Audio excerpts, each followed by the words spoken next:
Hi, I'm Heather McLaren, ASDP ufologist from Scotland, and you're watching Aliens and Darrens podcast with Donald Ledesma.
Hi, everybody. Welcome to this episode of Alien Strand Podcast. I'm your host, Don Ledesma, and welcome to today's show. Hey, guys. So it's going to be an exciting, pretty cool podcast today. We're going to have here just a sec. Well, you see him right there. It's Mr. Moon there, Mr. Darren Moon. We're going to talk to him in just a second, but I want to welcome everybody to the podcast today because it's going to be a pretty important one. Who's out there right now? Funda's out there. She's watching too. She says, exciting. It's awesome. Yes, we're going to have a pretty cool day today. We're going to talk about UFOs, of course, and we're going to talk with Mr. Moon about his experiences and things that have happened with him in the past as well. So without further ado, because this might be a little lengthy one, not too long, but we're going to keep it kind of short. But anyway, so this is Mr. Darren Moon. Thank you for being on the show, brother, today. I appreciate you. You were on the last podcast that we had a couple of days ago. It was a massive, he had a nice influx of people just listening to the show because I saw it start going through with Funda's and yours as well. And so this is the podcast. If you haven't heard it, it's on audio. It's about an hour and 10 minutes. We had a great, deep discussion about extraterrestrials and things that happened to him as well. Go and check this out on audio. It's on Apple Podcast, Spotify, iHeartRadio, Alexa, everything you can name. It's on there. So go check that out as well. Now, don't forget, we also had last night on Patreon, we had Alien Strand Extras with ET Frequency with Miss Funda Daughtry. Go check that out. That was an amazing podcast. It's only for exclusive paid members only. Okay. So you have to be a paid member in order to see this special podcast. It's only made for you guys. All right. So just an appreciation for that. And thank you for the new subscribers for Patreon. We just grabbed about a good 10 more, which is great, man. I hope everybody enjoys this content that's coming out here. Now, let's go to Mr. Darren Moon. So I know we talked the other night about what had happened to you and with you had an actual extraterrestrial visitation when you were about 11, right?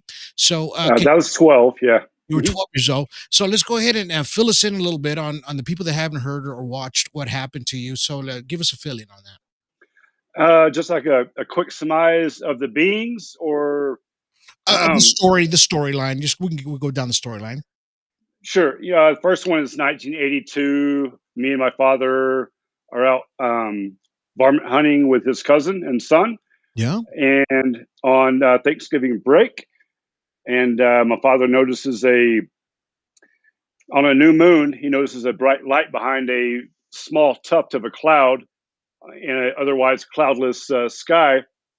The light breaches the cloud, descends upon the property we're at, right, and ends up being about 150 feet diameter, 30 yards, spits off an orb, which cruises over to a tree line to inspect trees, soil, or what have you. I do not know. Reconvenes with the original large matte black rivetless craft, Right. hovers above our heads towards the street, hovers for a few minutes about street light level, and then goes and takes off. Um, Wow. that one. And that was my first time experience. And second one was about 6 months later in 1983 at age 12 around spring break, where I'm laying in bed with a headache and my windows are open. One of the few times you can have your windows open in the southeast Houston area on the Right. Gulf of Mexico. And laying there with a headache, get off of my bed, trying to just kind of breathe through and make this headache go away and such. And a huge wind comes through my window, blows directly across my shoulders and head, exits the window, and the headache's gone. Crawl up to said window, looking out, and there's a craft in the middle of the street in the suburban sprawl. Rest of the neighborhood is turned down, asleep for the night, Right. and there are several beings outside of this craft that is in the middle of the street. One of them makes eye contact with me. He knows I'm there. 1 second, he's by the craft. Another millisecond, he's halfway to my window, and I blink, and he's basically in my face on the other side of the screen, where he starts to scan me, and I can just feel his eyes doing this, though they were jet black. Right. And I feel my body coming, well, not my body remains still. I could feel my essence or my spirit, soul, or whatever you call it. He's pulling me out of my body and through the window screen Wow. into the yard, and has me hovering about chest high to him. And the being was adult height, maybe a little bit taller. You know, I'm 12 years old, so I'm small, or middle height, I guess. Right. And it's kind of rocking me back and forth by my head. My body's completely horizontal in my front yard, drags me across the front yard to my driveway, turns south and takes me up towards the garage, and then makes a hard left and heads over to the patio, another hard left to the back door, where he takes me through the door. It's classic ranch Right. style home. It's a late 70s model wooden door with symmetrical glass pieces installed in it. Right. He takes me through the living room, past my mother and father's room, up the hallway, past my sister's room, back to my room, where I'm reunited with my physical body, and just kind of just left, put back in, and left to kind of flounder. I come to very quickly, Hmm. uh, crawl up across my bed, go up to my windows, look outside, and the craft is still there. And then I just pass out. Wow. You said was there several beings outside of that craft? When we talked the other night, I think you're saying that there was a couple of them out there, correct? 6 to 8. I didn't S- get an exact head count, but I remember two, four. There was a handful. Do you remember how you felt when you were being pulled out? Like when you were pulled out of your body, like your essence, like we talked about, and you just spoke right now. Did you feel? Were you feeling like in a conscious state? Did it feel like a conscious state while that was happening? It was very conscious and a little ethereal. Um, I was very much my person, but outside of my physicality. Right. I was very lucid, very alert to what was going on, and all I could focus on was the here and now.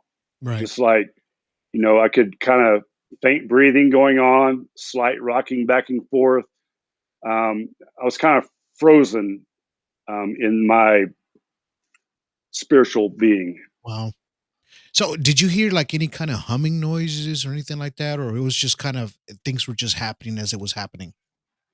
Zero noise. Zero. So this was around spring break time.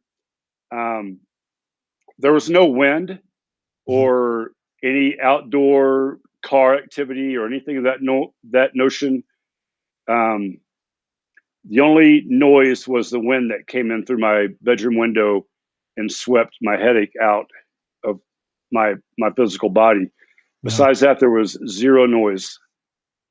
Did your after this was done and then you passed out and you woke up again, was the headache gone at the time? It was just completely gone up from your body? No, it was completely gone as soon as the wind came through, hit my Oh, head okay. and shoulders, Right. and went back out the window.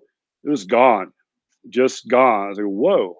Thank Wow. you, because the pain was so bad. I was actually saying, "Please, God, whoever, take this pain away." Right. And just milliseconds after I said that, boom, and the headache was gone.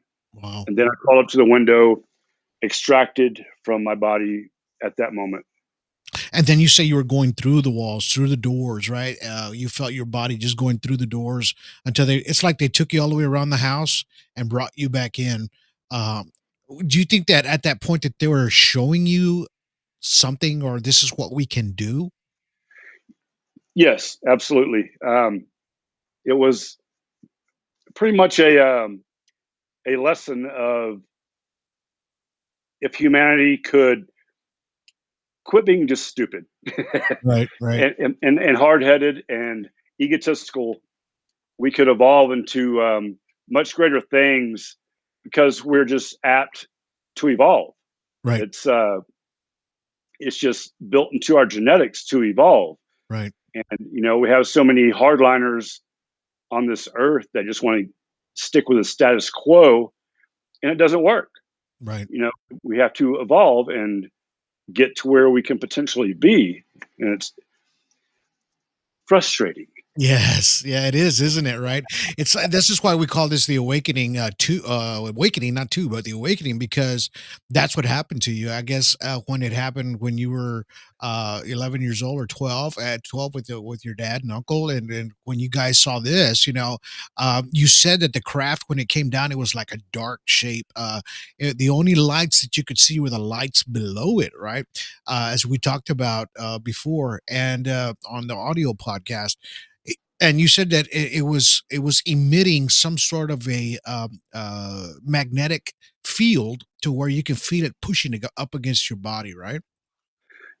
Correct. So, to clarify, when it breached the clouds at 5,000 feet, it was just a single solitary white beam, as shown in your photo here. Right. And when it breached the clouds and came down, that light went off. And then we Okay. watched it uh, descend down to the property. And then the panel lights came on around the outside, somewhat similar to what you have depicted in the photo. Right. And yeah, and it was matte black, no rivets, no sound, and the gravitational pull, it started as soon as it came down and stopped. So it was approximately in between 5 and 10 yards off the ground, stopped, and it was 50 yards away, uh, Wow. plus or minus. Right. And the grab right at that moment when it stopped, the gravitational push and pull on our bodies was incredibly strong. Right. You've seen magnets, you put polar opposites to each other. It's like that. Right. Can't put them together. It Yeah. was like that, but like times 1,000. Wow. So Yeah. you were feeling your body being pushed. Did you feel any kind of physicality at the time? Like it was other than that, like like you couldn't catch your breath, anything like that? No, we were all very much in shock, like Okay. frozen in time kind of shock, like just frozen in time. Right. What is this? It's right here in front of us. It's gigantic. It's not making a sound. It came from the sky above us, and it's pulsating off and pulling this gravitational force. And we were just all in shock. There was no other physicality symptoms of any sort. Uh, so no, the answer is no. Wow. And I know we spoke a little bit about because now later in life, or you have been. I know you're part of a CE5 group as well. And I'm sure you've seen craft, and because you sent me a video, we're going to show that here in a minute. But you've seen craft, and this stuff has been around you pretty much ever since that day, correct? It has, living where I was living, and I moved around quite a bit just Right. as a young adult and an adult up until now. I've lived in 5 different states. Wow. Um, Colorado is now my home, Right. and probably will be for a very long time. Right.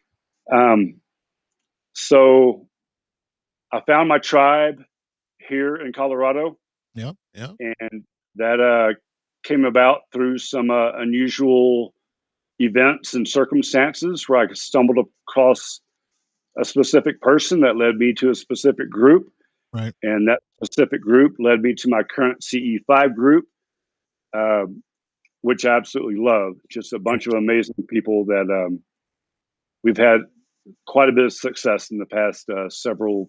Well, it's been about a year and a half now.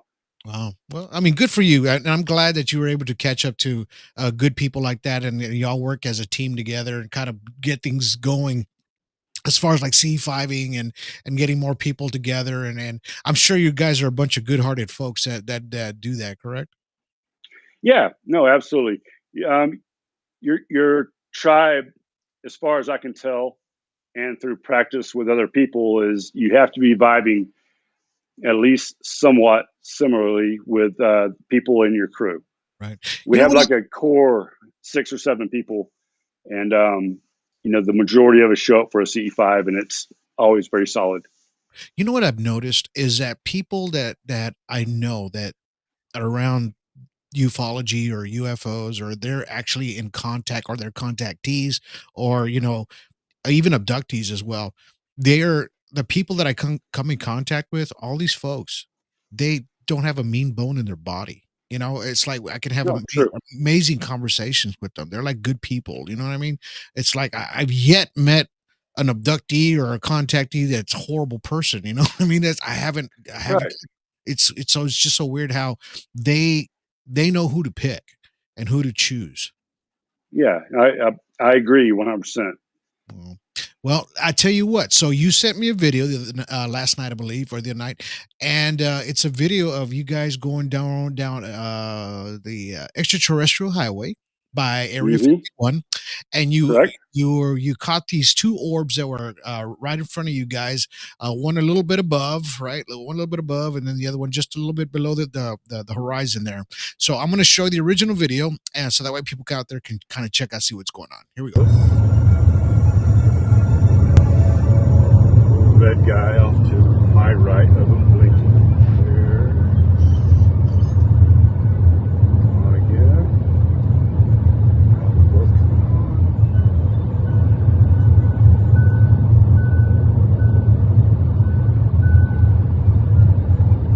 They're coming close together.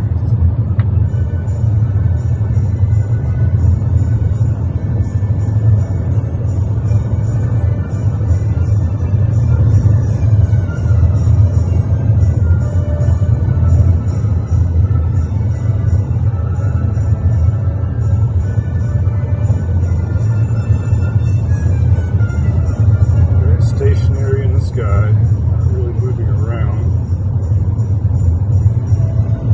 despite my phone not being steady in my hand, going 73 miles per hour. Okay, so that's pretty cool, man. It's kind of hard for people to see that, but we talked about the other night when I had the same thing that me and my son saw when we were shooting that documentary.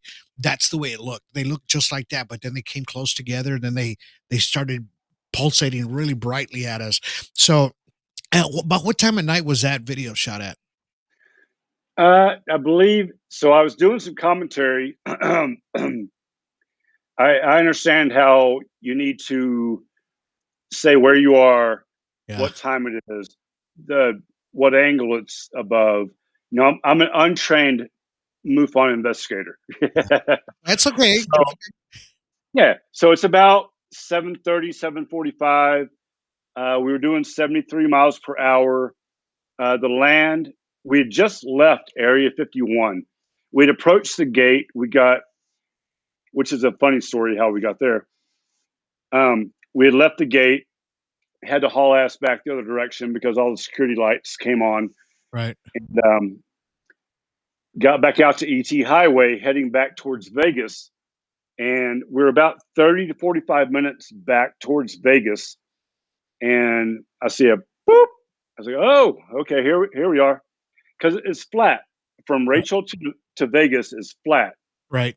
So, you know, a lot of debunkers and stuff will say, oh, that's just a hill, it's a mountain, it's a car or whatever. But no, it's flat, man. And this Mm, thing's like, 30 degrees up in the air, right. and it comes into sight, twinkles out. Wow. Comes into sight, Yeah. twinkles out. Not in a pattern either. It's sporadic. And then you can see when we replace that hand with this hand, you'll see in the video the one little tiny craft Yeah. making its way over to this one like that. Yeah. And then this one comes out, and this one kind of sputters around, Right. comes back, and then approaches closer. And yeah, we knew exactly what it was as soon as it popped up because we were just driving in a dark highway, Right. not long after the sun went down, and it's like, whoop. No, it didn't fade in, fade out. It just Yeah. popped up. And that's and extraterrestrial highway on top of that, right? Yeah, That's the cool stuff, man. So what I did yeah, was I put that video in a gold filter because the gold filter doesn't lie. It shows exactly what this thing is. So let's watch it in the gold. The sound might come out. Well, I don't know. Let's see what it does. Red guy off to my right of him blinking. There. On again. Both coming on.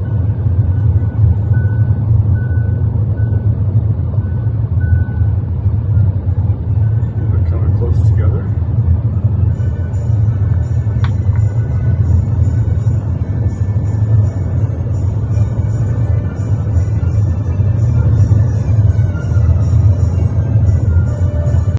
Now you can tell that there's two there, and they're above the horizon line. So I just wanted to use that filter because that way people know that that is not a car, that's not a light. I've been on that highway before, as a matter of fact, so I remember that highway. And yeah, it's flat all the way through there.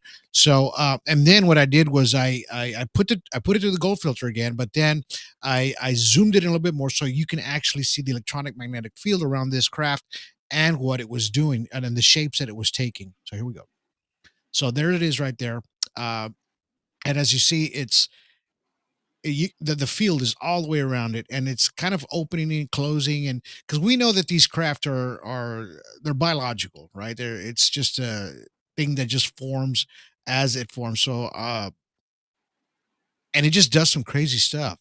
But you can see the whole spin, it's spinning and it's got a nucleus in the dead center of that. So we know like right around that area right there, you can actually start right there, starts looking like a craft right around there. So there it is right there. You can see it back and forth. It almost looks like a craft right there. So, and it's just like I said, every time I use that gold filter, it don't lie. right. It's gonna tell you exactly what it is. You could see the electronic magnetic field around this thing. And it's that was a great catch, man. And good job on that, catching that. Yeah, we got lucky that night. I won't say lucky. I'll just say fortunate. Yes. Um, got a little Yes. fortunate in Vegas later on the next day as well. Nice. Um, um, I would be curious if at some point, because I know you're a busy man, if we Mhm. could sync up the time with my video and your gold filter, the timestamp Yeah. to where it flickers out to how it looks at that timestamp when it flickers out and when Right. it comes back and your timestamp when it comes back. Oh yeah, we can do that. We can do Yeah, if that. we can do that anytime in any part of the future, that would be Yeah. super cool. Yeah, I'll do it for you. I'll do it for you, and I'll send it to you so that way you can have it. You can use it for your presentations, out there, because I know you do presentations out there in Colorado, uh, Correct. at these, I guess for MUFON or just kind of out there for different UFO conventions. There's so many different groups out here because it's such a well known phenomena that happens in especially the foothills, Right. where the majority of Colorado lives Right. is in the foothills. I mean, out East Plains, pretty barren. West side or the West Slope, you're growing peaches or you're in a hippie town, and Right. it's all good. The Yeah. majority of the population lives on the foothills, where I live, and it's very renowned that is where the action is at. And there's a lot of us out here. Nice, nice. Yeah, I can't wait to get out there next year. I'm ready. Yeah, I'm ready to hit look those me up. conferences. Yeah, we'll Yeah. do some conferences together, man. And like I said, I love shooting documentaries, and I'm going to be shooting some more when I get up there. I already know this. I know this for a fact. So anyway, thank you, Mr. Darren Moon. Thank you for being on the show today. Thank you for sharing your story with all of us out here in video land. Now they get to see what you look like, and they get to enjoy the actual podcast too, as well as the audio. Catch the audio with Mr. Darren Moon as well. It was a great podcast. We get into more details, like really, really detailed on the stories he just told right now. So I hope you guys go catch that and go follow him on Facebook. He's got that one there on Instagram. So go check him out there. But thank you, sir, again for being on the show today. I really appreciate you. Thank you so much. Have All a good right. night. You too, brother. We'll talk to you later. Take care. Bye. Yes, sir. Bye-bye.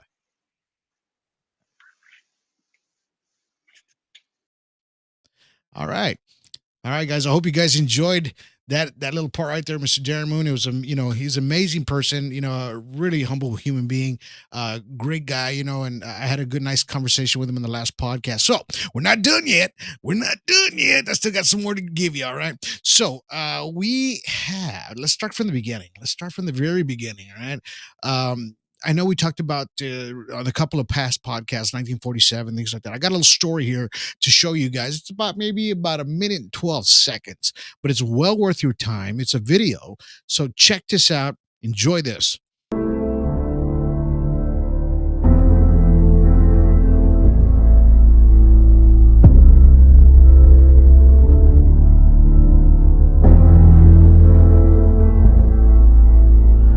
This is not just two little kids, who happened to be there.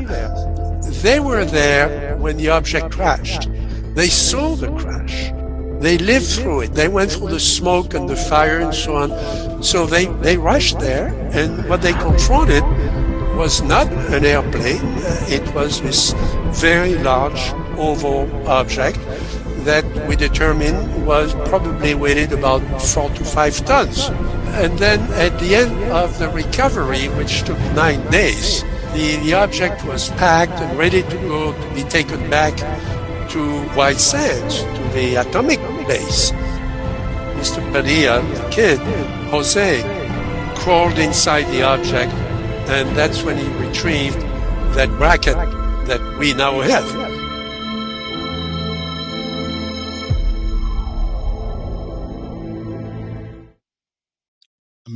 Amazing. So, a lot of people saw it back then. A lot of people saw that happen. And it's just they didn't speak about it because they knew about what was going to happen, if the government find out. And they just said they have a piece. Hello, they got a piece of it.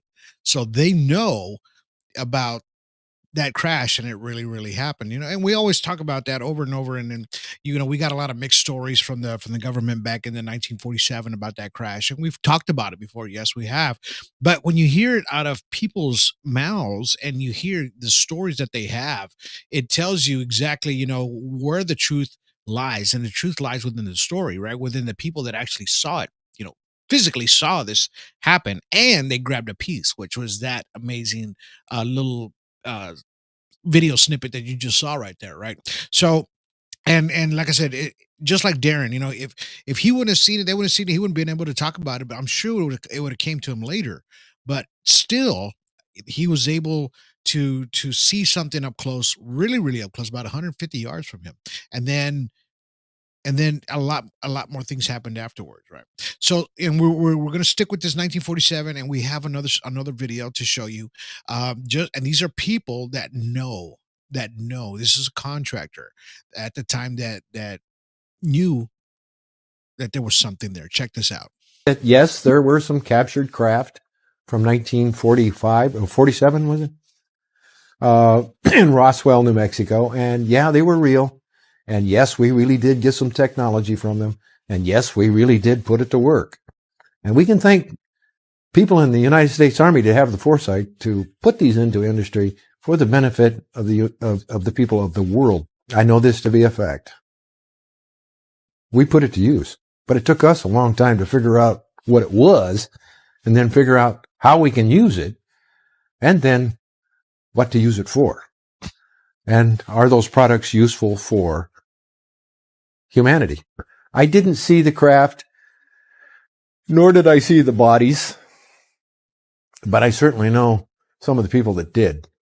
And of course, they're passed on now from their earthly bodies, but there was no question that there are people or beings from outside the planet that have lived here for a long time. And it isn't just something new that's been happening in the last couple of years. There's been NATO research conducted, joint research, joint meaning many different countries. And it's been documented as to who those races are and their population at that time. And this was back in the early 60s. This is when I know that some of the technologies that came out of the Roswell incident, the technologies meaning that which came with the extraterrestrial craft.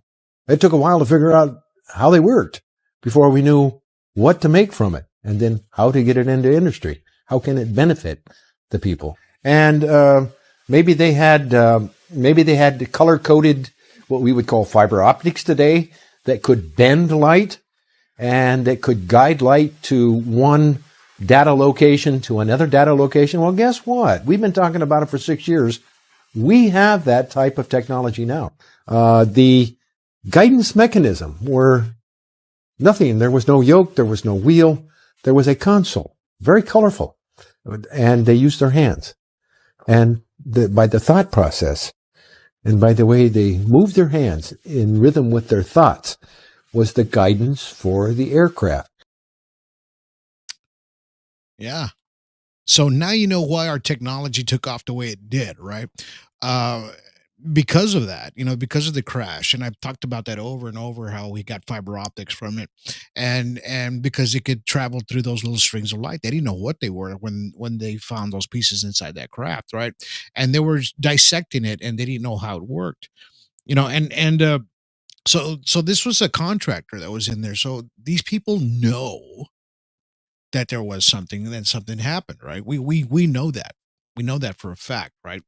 And we always kind of worry. We're not worried. We speculate on what they look like and what these beings. We always have these depictions of pictures of these graves with these big eyes, but we never actually see them in a more of a humanistic state of an image, right? So I have this here that I'm going to read to you here real quick, but it's right there. And it says, for decades, this image has circulated books, documentaries, and related to close encounters and alleged extraterrestrial abductions. The face corresponds with descriptions of the so-called gray beings so many people claim to have seen in abortion experiences, especially in the beginning of the 1960s. All right. And it says the best known story of this kind of face was called in the Betty and Barney Hill abduction, which occurred in 1961 in the United States. The couple claimed to have been stopped on the road by an unknown vessel, subsequently taken inside, where they saw the creatures with large heads, huge eyes, small nose, and a thin mouth. Time later, under hypnosis, they described these entities into detail, and those descriptions coincided with this appearance. Interestingly, before this case, the aliens became popular to capture represented themselves, very different, more similar to humans or robots. It says, after this event, the image of the big-headed and black eyes became the classic representation of the aliens worldwide. And that's true. I mean, that's what we see, right? And it says, since thousands of testimonies from different countries described practically the same beings, short, thin, gray skinned, large eyes with no visible pupils, and almost an inexpressible expression. For that reason, this kind of face has become one of the most recognized symbols in talking about extraterrestrial life, right? So, it's pretty much telling you that this is the representation of the face of the Betty and Barney Hill, because she did describe them just like this, that this is what they look like, right? So, and when you kind of think about it, you're like, well, yeah, a lot of people have seen them almost look human, right? Kind of humanistic. They say some of them do have like regular eyes, but they're large and they have a mouth and nose, and some don't, right? So, and that's the images that you just saw right now. This one right here, especially, that looks real to me, man. I don't know about you, but that looks freaking real. Uh, and it's kind of hard it's strange to see it in this kind of state of mind. And to me, that doesn't look like no painting. That looks like a real freaking alien, man. So, is this the face of the alien that they saw? Is this the face of the alien that a lot of people end up seeing back, in those days, or even today? It doesn't necessarily have to be the gray, that we always depict in, of course, AI renditions, because of how we described these things, right? And this is about the closest thing that we are going to get to how these things actually look, right? And can they? Is that a part of them tapping into your consciousness? Yes, right? Yes, Gary Nolan, consciousness is the most important part of the UFO mystery, because these beings are able to tap into that, into your consciousness and subconscious, right? That's what Mr. Darren Moon was talking about. That he, even when they pulled him his essence out of his body, he was able to still feel and everything that was coming out, right? That he was experiencing through the whole ordeal. So, these are the moments that it's kind of hard for us to believe, of what happens. But when you hear stories like this, up close, that these things did occur, right? And what about the people that were in there that were working at Area 51, S4, things like that. When Bob Lazar comes out and he says, "Hey, there's something that's not from this world that's there," right? So what do you do, right? And in this situation, he brought it out to the world, during an interview. During the day, because he wanted people to know that we have this technology, right? So let's listen to a little bit of the Joe Rogan podcast with him and check this out. If even adolescence. And when you're talking about this binary star system and Zeta Reticuli, and who knows how much longer these things have been around than us, who knows what their evolutionary cycle's been, who knows what, we might be talking about something that's a million years more advanced than us. Yeah, it could easily be. Now, I'm not believe it or not, I'm not into UFOs. I don't follow stories or, Even after your experiences? No, I'm fascinated with the technology, and it irks me, like every night I go to sleep, that, that it was my own doing, essentially, that prevented me from continuing on in the project. I mean, it's that to be on that cutting edge of technology is so alluring to me. Right. But, by the same token, I don't really care that there's aliens or where they come from. I mean, the prize is the technology, and that's what I'm fascinated by. But so I don't listen to UFO stories and that sort of thing. But George Knapp is, he's the guy that has the contacts and tries to thread everything together. And that's the thinking of a scientific mind, right? Mechanics, right? Like science. That's all he was interested in. He didn't really care if they came from another planet or extraterrestrials brought this technology. He just wanted to know how it worked, right?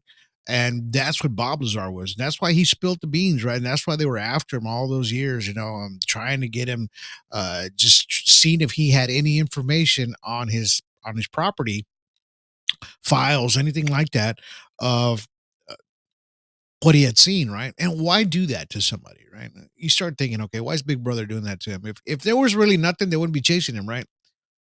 Yeah, that's the question, right? So you really have to ask yourself, self, why do they want me if I don't have anything, right? But I saw something, right? Well, if you saw something, then you saw something. They know it. They just want to make sure that you don't have it, right? So that's just the way they work, man. They try to, intimidate you all kinds of different ways, and just kind of set your mind in a feared set, right, where they're going to scare the shit out of you, right, and they're just going to make sure that you don't say nothing to nobody, right. And these people did, they said, you know what, the heck with it, we need this technology. And me and Mr. Darren Moon talked about it during the end of that podcast of the audio. It's a great podcast. We start talking about technology in the future and mankind and stuff like that.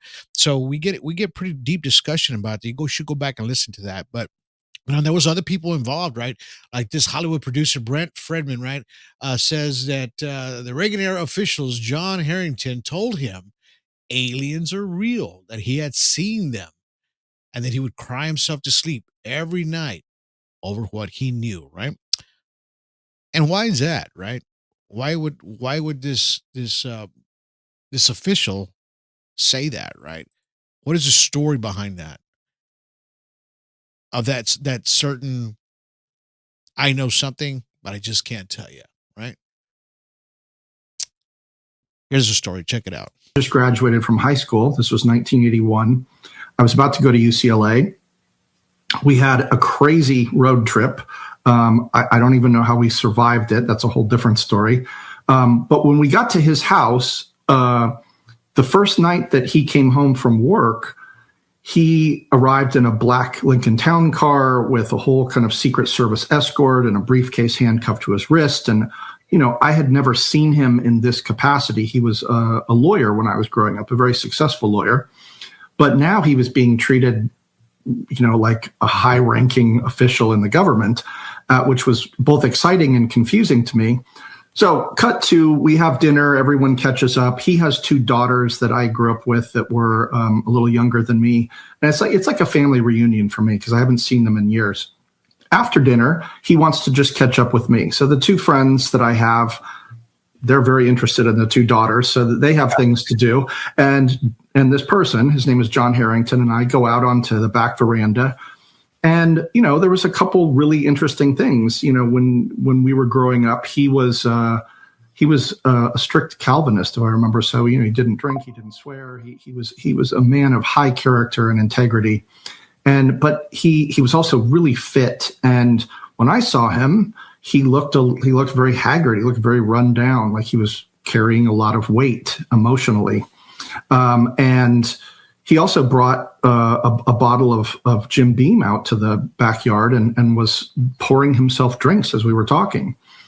And I got the sense that this was a guy that, as I said, was burdened. He whatever he was doing was weighing heavily on him. So we start to talk, we catch up, and at some point I ask him, well, what is his new job? And he quickly explains he can't really say. It's classified. He's working for the president. And I keep pushing. And eventually he says, well, to get the job, I had to be briefed. And I went and lived in an underground facility in West Virginia for a number of months. And every night, after they would brief me, I would cry myself to sleep. Mm-hmm. And yeah. And that, that line still haunts me because this is a man that I couldn't imagine crying once, let alone every night. And, of course I said, well, why? I don't understand what would cause you to cry yourself to sleep every night. And his response, was really startling. He said, this is not the world I thought I was bringing my daughters into. Mm. And, again, I'm sure most people listening to this are older than 18, but when you're 18 years old and you hear those type of statements, there's no frame of reference. Like this is all very kind of staggering ideas. And so I pushed back and I said, well, okay, I need to know something because I'm like a son to you, aren't I? Like, Right. what is this world that I've been brought into? I need some answers. So I pushed and I pushed, and eventually he hit on something interesting. He said, when you were growing up, I remember you were into science fiction and comic books and stuff. And so I can tell you one thing. Aliens are real. They're here, and I've seen them. Aliens are real. They're here, and I've seen them. So, and he would cry himself to sleep. He says, I wouldn't see why a man like that, I don't think he would ever cry, right?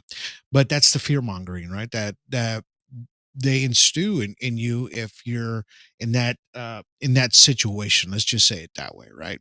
Because you're top secret clearance, man. You got to know, you got to know when to keep your mouth shut, right?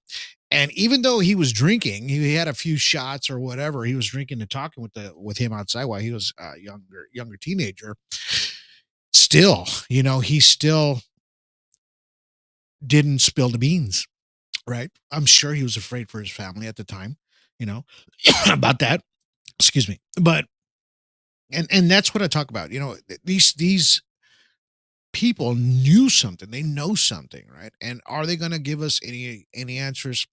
I still don't even know if that's even gonna happen, if that's even possible, right? That's gonna happen. But there's another story here. I want to show you this picture here. So this girl right here, she had an incident. I'm going to read you her story real quick. So this is Giovanna Podakis, right? It came to some light in 2009 when she told her story on a television show. She claimed that since she was 4 years old, she had been abducted by aliens and known as the Greys. During the childhood, alien abducted her and used her as research to collect biological materials such as blood and tissues. She said the spacecraft came to her home discreetly and through a strong light, lost control of her body, and then she was taken inside of the spacecraft. She reported sometime the critters even broke into her room, she says. When she reacted at the age of 16, she went on to be artificially inseminated from time to time. These beings at time appeared on television to tell a story. At 41 years old, she would have already been pregnant with at least 18 vegetables. I don't know why they call them vegetables, but I think this was in Spanish, just kind of went into English here. According to her, aliens were removing the fetus and approximately 2 months of pregnancy.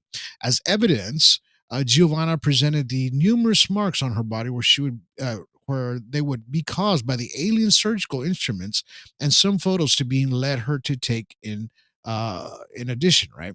He also presented some of the brands of the let's see, of the numerous marks that she had, of course, all over her body. But um and then for that, a lot of people even said that they took them for analysis, ended up finding that such materials were almost impossible to obtain by a possible fraud, and corresponds with the impossible to access any ordinary citizen. In other words, she had some sort of materials in her body where they used and they dissected and checked. Right.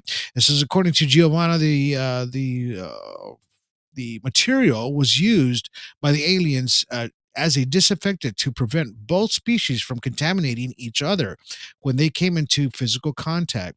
In addition to the marks, Giovanna also stated that to have implant in her head, implant was confirmed by through X-rays and through curious. After the X-rays telling them that there is no physical trace of how this object stopped inside of her head. Right. So wow, that is crazy. That is crazy, right? How does that happen? And she still has she claimed that the implant of the object was placed or put in her brain or her head and her skull through her nose. Where have we seen that happen? All right. Right. And it's just crazy, man. That is insane.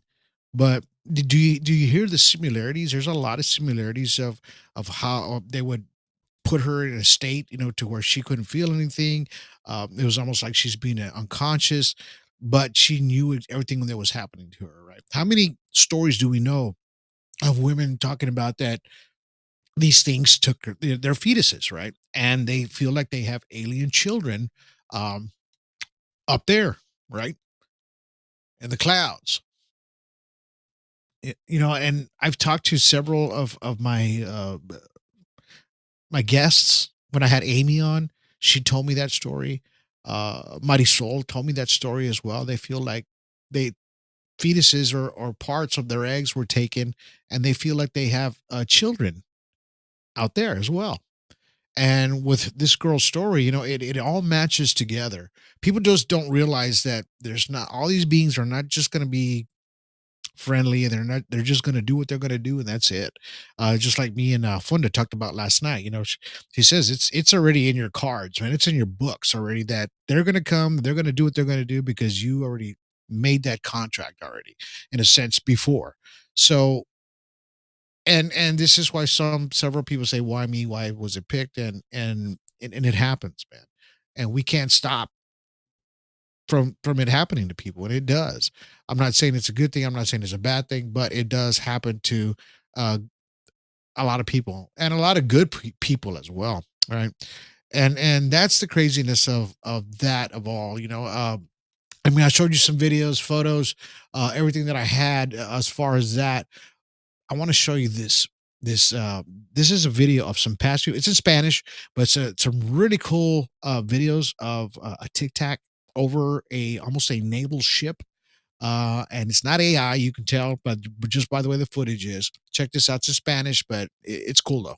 OVNI. Esta nave TikTok se presentó al frente del portaaviones estadounidense y se quedó ahí y nos amedrentó. Es más, aparecieron otras luces en el cielo, fíjate. El fenómeno duró un tiempo prolongado. Aviones caza levantaron vuelo, haciendo un reconocimiento total. Fíjate todo este metraje, qué locura, brother. Pocas veces tenemos registros como estos. No todos los militares sabrán sobre el asunto. Algunos quedarán como simples observadores como nosotros. Y como puedes ver, están ahí. Parece ser que no están atadas a ningún gobierno en la Tierra. Puede que sean del interior o que vengan del... Yeah, that's amazing. That's amazing. He's just pretty much talking about the incident, what happened, how those things were hovering over the around the ship area, and how they got the footage, and how these beings are there, and these things are real, right? We know that they're real, because we see them every day, and I throw it out there all the time, right? Of what these things are, and just like this photo here of this craft that they recently got. Look at the way this thing looks. And just the detail of this thing over the ocean, right? I mean, over the land, uh, where they got this video of this thing, and I put all the different angles of it, and this was in Acapulco. As a matter of fact, it was in Acapulco this year, and first people said, "Oh, that's a balloon. That's a balloon. That ain't no damn balloon. Look how mechanical it looks." Very, very mechanical, right? This thing was hovering over the sky. I showed the video of it last week or the week before of this actual craft. Now, so what I did was on this picture of this UFO that was caught, I say it's about maybe 200 yards up in the sky, broad daylight. This person caught that, and it was an amazing video. I don't have the video with me right now, but what I did was I grabbed the image and I started zooming into the image because I wanted to see more details, right? And once you start zooming in, you can see how mechanical this thing is. And almost looks like it has copper. And this thing was floating in the sky. Floating, man. This is a metal object. And it wasn't AI. It was more than AI only does like 15 seconds. It was like a 30, 45 second, almost a minute video of this guy shooting this thing, right? And look, when I started zooming in a little bit more, right in the dead center, it almost looks like you can see like a little ET right in that little cockpit area. It's kind of hard to see. It's kind of greenish on the left. So if you're looking at that, that's what this thing was, right? And as I zoom in, you can kind of see it there. You really, really have to look. But I mean, I was really intrigued by that video, and I wanted just to see how deep in detail I could go into this photo, and I did, right? So I was able to see that and put it into more detail. So I wanted to show you guys, what it is or what it was, and so that way you know that these things do exist, right? They're always going to be there. They exist through us all, right? And they're always going to be around. Me and Funda talked about that yesterday on the Patreon podcast.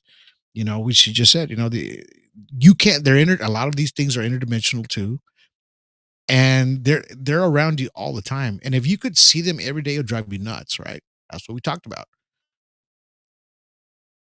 But in the the whole reality of consciousness and who you are and what you're about and everything about the positivity about yourself, it's right here. The only you are the one you are looking for is you. That's right. The one you are looking for is you. And that's really the whole truth of everything. Right? Because you brought into this world by yourself, you're going to leave by yourself. That's exactly what's going to happen. But you can always have an open mind, open your consciousness a little bit more, see what's going on around you, stay away from, bad juju or bad people, stay in the positive note, man. Who wants to be around negativity all the time? You ever been around with people who was complaining all the time? And all you have to walk away, man. You got to walk away. Because when you're have open mind and your consciousness is open, your thought processes are so much bigger, and you're not worrying about the small crap anymore. You don't have to worry about that small crap. Just keep going, man. Enjoy the moment. Enjoy the moment. In other words, put your phones down, put everything. If you can go out there and go enjoy out in the mountains, go for a walk, go for a hike with family, or even by yourself or your dog, go do it. Get out there and enjoy yourself. Don't sweat the small stuff, man. The politics and all that crap. Those people are going to be arguing all the time. So it really doesn't matter. It is what it is at that point. But what I'm bringing to the table here is I'm showing you proof. I'm showing you everything that's out there. If you haven't seen it, or if you have seen it, I'm glad that you're seeing it here today. If you like this podcast already, hey man, share it with many people. If you're watching me on Rumble, give me a like, subscribe, please follow us. I have 2 channels there on Rumble. It's the same channel, just kind of goes back and forth with each other. So there's 2 alien strands there. Follow us on Facebook, follow us everywhere, YouTube, everything, right? And I tried, like I said, I'm just trying to get as much information as I can to a lot of people out there that really, really enjoy watching Alien Strand and the things that I do with videos, and then talking with my guests, because what I'm doing now, that I give them a whole hour of audio podcast, and then you get to see them on this platform as well. So that way, if you have any questions, like on the right side of the screen, you can see people up there. If you had a question, you could ask it too, and we could have been answering them as we're going, which is fine, and it's a great thing. But don't forget, catch the audio podcast with me and Mr. Darren Moon. All right. This was on audio. You can see it on iHeartRadio, Spotify, Apple Podcasts, YouTube, everywhere, even on Patreon. Join Patreon, join for free. Where you can check us out there. Go watch this. Go listen to this podcast, UFO Awakening 2. It's such a cool show to listen to. And also, don't forget, go to Patreon, join for free. You need to see this one. This is a great one too. We just had it last night. Amazing podcast. Is about a good 56 minutes, but it's well worth your time. If you want to join as a paid subscriber, it's only $5 a month. And then you can get to download this $20 book, man. It's an amazing UFO book.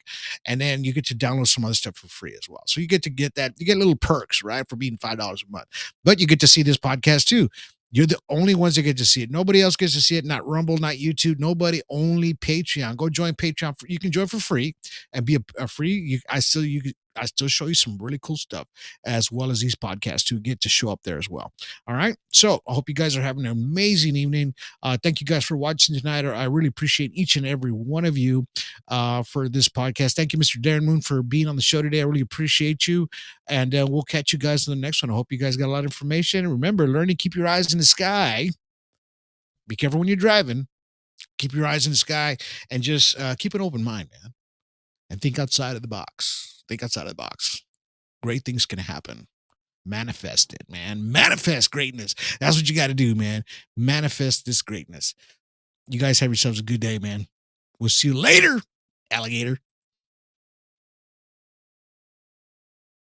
And Major Hector Quintanilla is now the chief of Project Blue Book. Major Quintanilla, what are the objectives of Project Blue Book?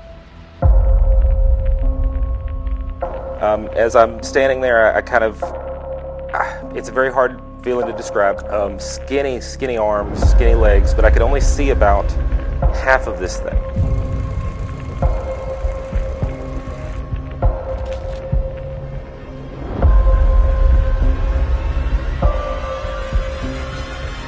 It was just an eye-opening experience. There was a ship coming over the house.